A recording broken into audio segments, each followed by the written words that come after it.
This is terrible to say on camera. Can I start this question over? Jake and I would meet probably twice a week at school. We started in January. I would say by April we were on draft, like 20, 25. We were sitting in a room together and Jake was like, it'd be a really cool thing if we could make this happen ourselves. I said to her, like, wouldn't it be so cool if we just produce this? And she just goes, that's a great idea. And then the next day, we have the Kickstarter, the Facebook page, the Instagram stuff, and I was never gonna do any of this stuff, and she just sort of, she really, got it off the ground, and it was so cool to see. Once they decided they wanted to actually produce it, Andie brought me on board, knowing I was a film major. I asked her if she wanted to produce with me, and ended up getting so lucky because I would not have been able to do 99.9% of this without her. We had messaged Andie about something entirely unrelated. It's like, I'm curious to see what you guys are up to and read the script, and then read the script, and I think I asked if you guys had a director on board, and you said that you had, and I was like, well, let's get coffee. I just got a call one day from Brandon saying, hey, we got this pilot we're gonna shoot. Are you available? And I was like, well, I have some different projects going on. Let me see if I can make it work. No, you don't. Because that's the most universal thing for someone to empathize with. We all want love. We all strive for love, and so to find love, with the opposite sex, that's important.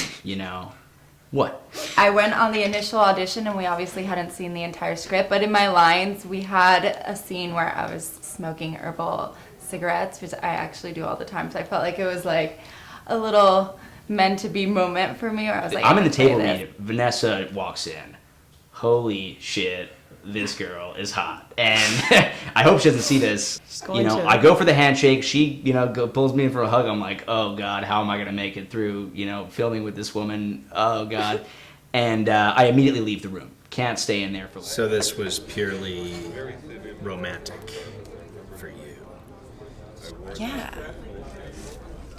I thought that was obvious. I think our balcony scene with the Christmas twinkling lights, and I think it was our second scene, so we had already warmed up to each other. We weren't so nervous.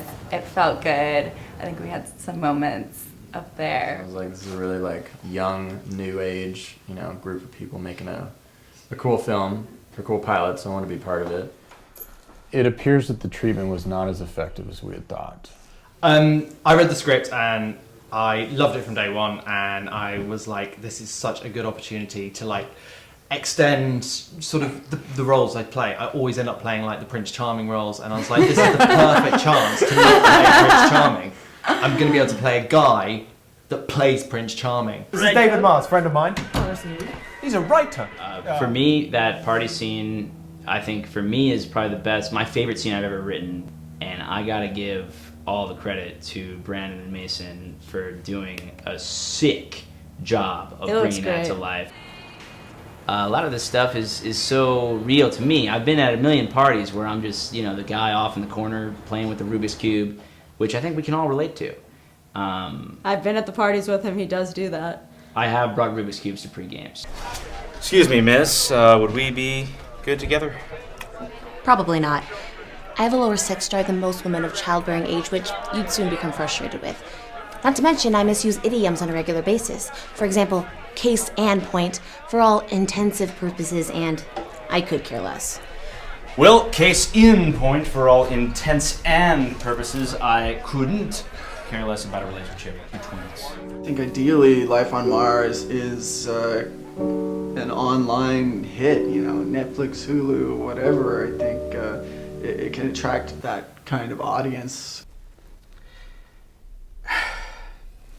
I look at that blank page and it is just a monster. And why is it a monster? What difference does that make? It's this giant ogre on the page that won't let me pass. It laughs at me, it haunts me, it makes me feel like I...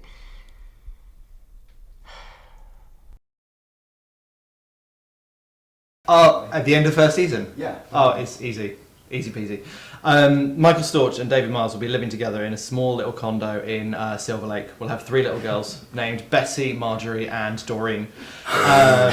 we will also be working on a brand new project, which will be a film, a sequel to Gangs of New York, starring Leonardo DiCaprio. And we will be working together, directing and writing this entire piece, which will actually be labelled, I shouldn't give this away because it is going to happen, Gangs of choose a city. Paris. Gangs of Paris. And it will be entirely in the French language. Oui.